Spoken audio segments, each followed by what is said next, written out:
Agnostic Questions says, a woman stopped dating me because of worldview differences. I believe in a higher power and wouldn't pull her away.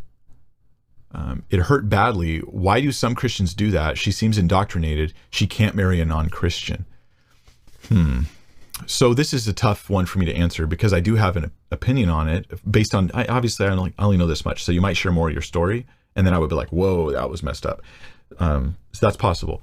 So what little you've given, I have an opinion, but here's the thing. I'm treading on your heart here. Okay, there's few things that hurt more than a breakup like that. And to think that the breakup was sourced in her Christian faith is probably pretty offensive to you personally. I understand that. But I'm going to share my honest thoughts here. So let's pretend for a second, Agnostic Questions, that Christianity is true. Just for a second, hypothetically, I mean, obviously I am confident Christianity is true. I'm asking you to, from your perspective, engage in the hypothetical Christianity is true. If that's the case, and that Jesus is the most important person in the world to you, it really would matter if your spouse wasn't a believer in Jesus. It really would make a big difference, right? Like if he's following Jesus and knowing Jesus and serving Jesus is like the number one thing for your life, it would actually be a really big deal if Christianity is true. Now, if you think it's not true, then you find it just annoying probably, but that's actually probably a pretty big deal. But this is a big deal also for you. Like imagine you guys have kids, and this is where these religious differences in couples, they actually show up a lot, is with kids.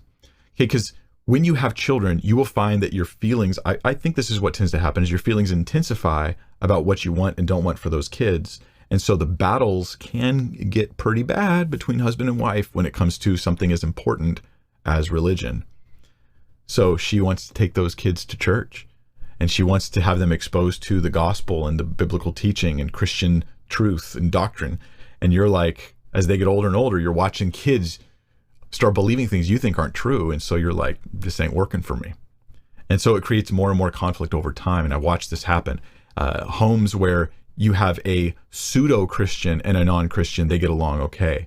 Homes where you have a serious Christian and a non-Christian, it's a powder keg for a number of problems that will not go away because you have kids, especially. This is something that is actually serious. It's a serious issue worth reconsidering the relationship.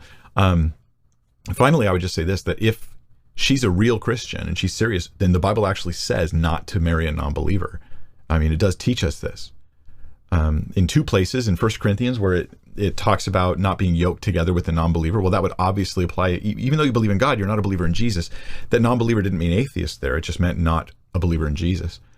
So that yoking together, that would apply to marriage. It may not be exclusively about marriage, but it would apply to marriage as well.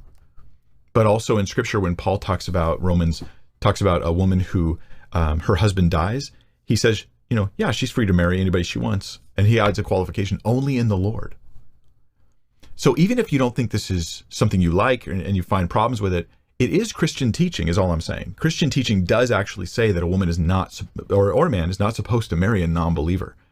Now, a lot of Christians don't like this. You're not alone. Lots of Christians don't like this and ignore it completely or suddenly have new interpretations. I knew a friend who married someone who was a non-believer. They were not a Christian. They weren't atheists either. They were just not a Christian.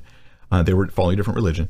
And I share with them the 1 Corinthians passage. And they go, well, that's about business relationships, that yoking together. And I laugh because if you were to apply it to business relationships, you would also have to apply it to marriage. It's like you can get married to non-believers. You can't, husband, I married you, but we cannot do business together. Like that's, obviously this is just like I'm just coming up with an interpretation on the spot to justify my decision to do what I want to do. Lots of Christians don't like this, okay? But that's what the Bible tells us to do. So if she, in a sense, you can applaud the integrity of her sincerity. She's actually following what she says. She's not being a hypocrite. It's hurtful, but it seems actually wise to me. I have a better solution for you, though. You become Christian, and then you guys can be serious about a relationship together. Okay, I'm just playing with you, man, but I really do hope that you reconsider these things and continue to look at them and pray and seek the Lord and ask Him to reveal Himself to you.